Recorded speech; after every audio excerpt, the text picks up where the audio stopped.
Luluto na naman tayo mga idol ng gulay at isda. Ang sarap nito. Unahin ko muna to mga idol. Maliit lang ating lutuan. Yan.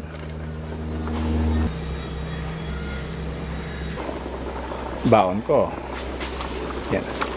Isda. Sabay na natin itong papaya.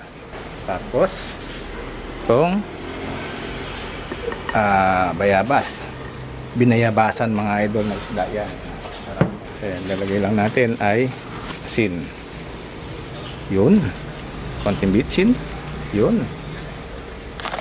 Para may kagat ng konti mga idol.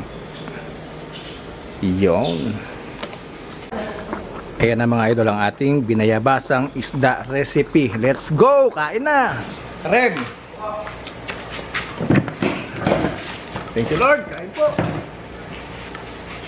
Kuya po. Ano oras alas sila? Yan mga idol. Alas 6. Umaga? Yeah. Oo. Kasi alauna yung ano. Alauna yung tawag din, no? Pasyon. Kain tayo mga idol, oh. Napakasarap. Napakasabaw. Personel, oh. Yung sabaw niya. Sige lang po. Oh, pakita sa sabaw. Kaya po lang po kalasa ng bayabas. Ay, ganun ba? Sorry. Kaya pagpapasensya nyo na po. Baon natin eh, may palanggunisa pa kasi si Mrs. din eh. Oh. Ito bayabas?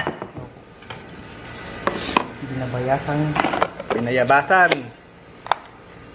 Mali yung binabayasan. Binayabasan. No? Di ba mali po?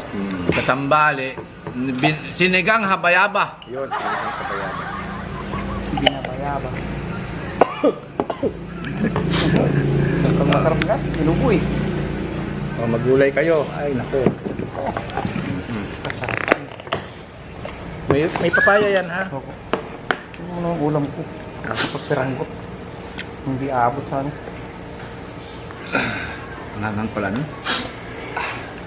Oo malupit itong silikon na to pre. Mapapawiw ka. Wiw! Paubos na. Pawis ko.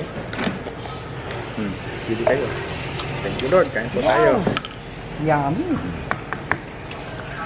Ito kaya. Bili tayo. Bago to Bago sa paningin. Napakasarap po ng ulam ni Lolo John. Ay, ulam namin. Oh. Kain po tayo. Ayan. Ay, sarap yan. Oh. Wow. Kamay malunggulang pinaribon. Yummy!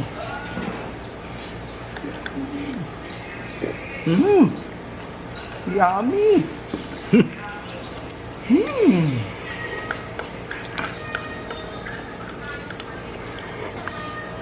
Sarap pa ng ganito, no?